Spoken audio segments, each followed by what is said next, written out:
I found a journal that I'd made when I must have been 7, where I journaled like all the different birds that I saw in the yard.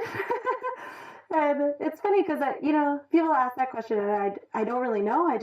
I've always found them so cool, and I think it's the fact that they can fly to me is just such a beautiful thing. I mean, it's so foreign to us, right? We've chased that for so long, but we can't do it, and they do with such ease, and it's so cool. And they fly. I mean, the more I learn about them, the more exciting that becomes. I mean, the blackpoll warbler will take off from here and fly for 3 to 5 straight days until it reaches the Caribbean, which is just, I mean, that's incredible to me. That's like if you or I decided to eat as many cheeseburgers as we possibly could to gain double our body weight, tonight. We would do that today. And by tomorrow we'd be twice as fat as we are today. And then we would run to Florida without stopping. I mean, it's kind of like that, it's when you put it in those terms, it makes it so crazy. So it's just their ability to do that. But also what I like about birds is that they're everywhere. There isn't a place you go in the world besides maybe Guam, unfortunately, where there aren't birds. They're everywhere. You can be in your backyard at home in the suburbs and see birds. You can be out in this beautiful place of Block Island and see birds, and you can be, just anywhere in the world. And there's so many different kinds, and that's so cool. I get up more than an hour before sunrise, and then I open the nets. I look for, specifically in the first couple of checks of the day, I look specifically for yellow-rumped warblers. But if we catch other things that I'm also interested in, so hermit thrush, red-eyed vireos, or blackpoll warblers, and I take blood samples from those guys as well. And then I run nets sometimes I run the nets the whole day. Sometimes I run them for shorter. It depends on how busy it is, really.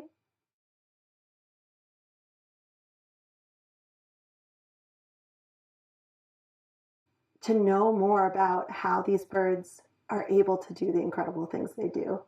I mean, that's really what drives my interest. I mean, their ability to fly, their ability to travel such far distances, and be so small. I mean, kinglets are so small, and they stay through the winter and they're thermoregulating, and that's incredible to me.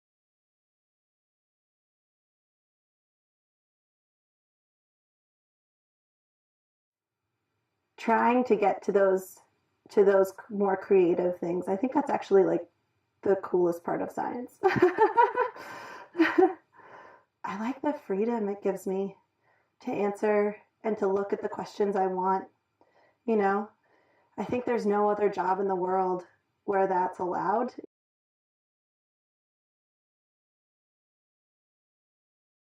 So I loved all my field tech jobs that I did in college. I mean, all of them. They were great. I had such a good time. I love being outside. I love being in nature. And I've always been so impressed with when I first started, I was so impressed with the ability that like you could catch birds and hold them in your hand and look at them and take measurements and know things about them. That was always so exciting to me. I think that was one of like the really solidifying times of my life that I started to think I could do this forever.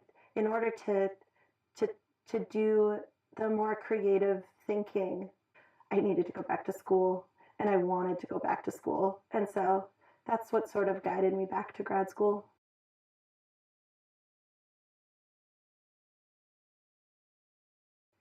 The hardest part about science for me is that it's isolating.